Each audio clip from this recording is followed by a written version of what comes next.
두 번째로 K민주주의의 독특성, 유니크한 점이 뭐냐 이렇게 말씀하셨습니다. 대한민국은 말씀하신 것처럼 뭐 팝, 드라마, 무비, 푸드 뭐 등등 여러 측면에서 독특함을 가지고 있죠.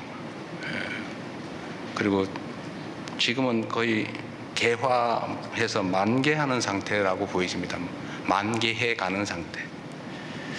저는 이거보다 제가 K민주주의란 말은 제가 만든 말인데 대한민국 민주주의에 독특함이 있다. 특징이 있다고 생각합니다. 그게 뭐냐면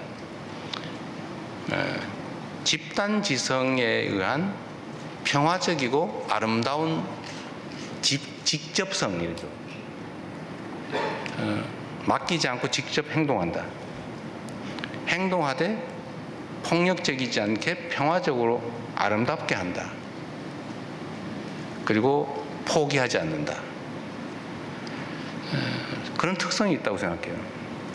우리는 민주주의라고 하면 보통 배우는 게 그리스 아테네를 생각하죠. 아고라 광장을 생각합니다. 근데 그게 다 사라졌죠. 그 직접성이 다 간접민주주의로 바뀌었습니다. 근데 우리는 끊임없이 직접민주주의를 추구하죠. 그리고 외면하지 않습니다. 남의 일이라고.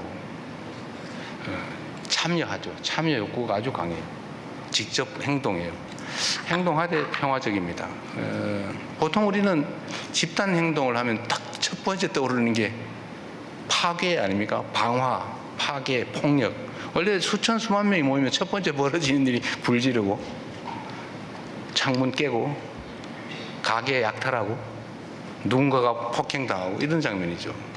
대한민국은 그런 전통이 아예 없어요. 80년 5월 광주에서도 군대가 먼저 총질을 했기 때문에 벌어진 일이지 시민들이 먼저 폭력행동하지 않았습니다. 87년 민중항쟁 때도 마찬가지죠.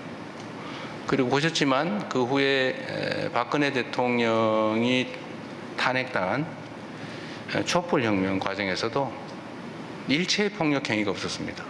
수십만 심지어 100만 명 이상이 모여도 길거리가 깨끗하잖아요. 청소 다 하고 가잖아요. 누가 하나 꼬집 핀 사람도 없죠. 이렇게 부서진 유리창 하나 없습니다. 그래서 그런 특징적인 요소가 있다고 보고 또 그게 또 성공했습니다. 지금 아마 세계사적으로 봤을 때 현실의 권력이 민중들의 무혈 평화 행동으로 그 권력을 끌어내린 사례가 제가 알기로는 그게 처음입니다. 그리고 또 10년도 안 된 시기에 2번씩이나 반복적으로 벌어졌죠. 이걸 보고 아마 많은 분들이 놀랄 거예요. 저 나라에서만 가능한가? 근데 제가 아까 말씀드린 거죠. 세계 시민들께 이 말씀을 드리겠습니다. 민주주의를 향해서 끊임없이 투쟁하고 있는 많은 세계 시민 또 민주주의 지도자들께 대한민국을 봐라. 현실로 있지 않냐. 그리고 이 민주주의라고 하는 게 국가 사회 발전의 큰 원동력이에요.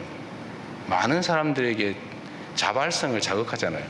자신감을 유도하지 않습니까? 대한민국의 힘은 저는 민주주의에서 왔다고 봐요. 각각의 개성과 인격과 인권이 존중되는 사회, 사람을 귀히 여기는 사람이 곧 하늘이다.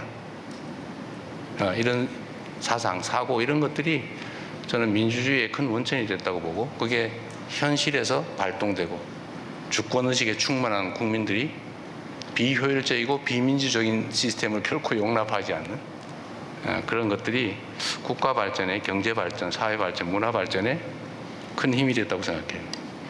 그게 저는 자랑스러워할 만한 대한민국 민주주의의 특성이다.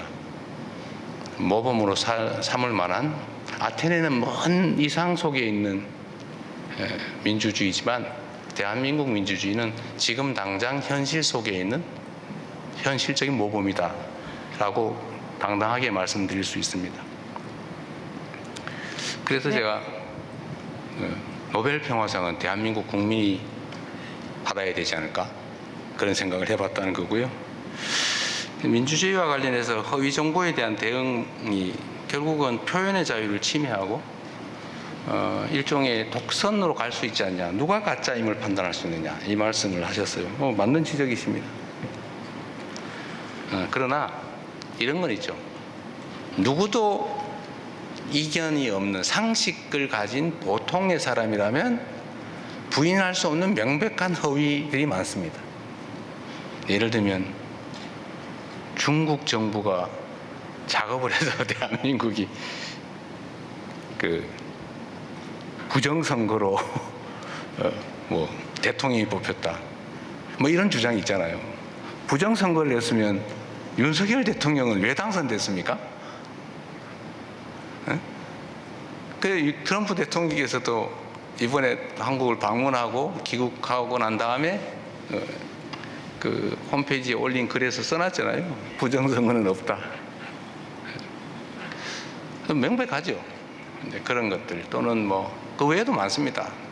상식적으로 그냥 아무나 보통의 사람이 판단했을 때 명백한 허위. 근데 이게 선동의 소재로 사용되는 거, 이런 것들은 막아야죠. 우리가 가치 판단의 영역, 그러니까 팩트가 아니고 의견의 영역은 손대지 않는다. 욕을 하든 비방을 하든 상관없다.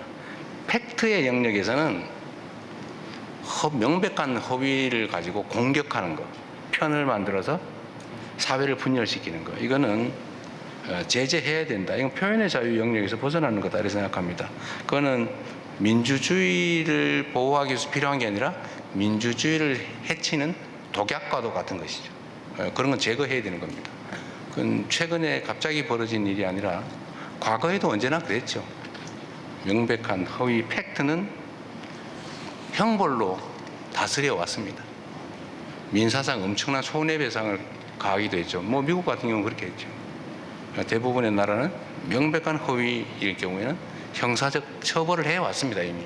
지금은 방치되는 측면이 있어서 그에 대해서 엄정하게 좀 대응을 해야 되겠다는 말씀을 드린 거고, 이거는 결코 표현의 자유를 침해하거나 민주주의를 위협하는 것이 아니라 오히려 민주주의를 위해서 꼭 필요한 것이다, 이렇게 말씀드리겠습니다.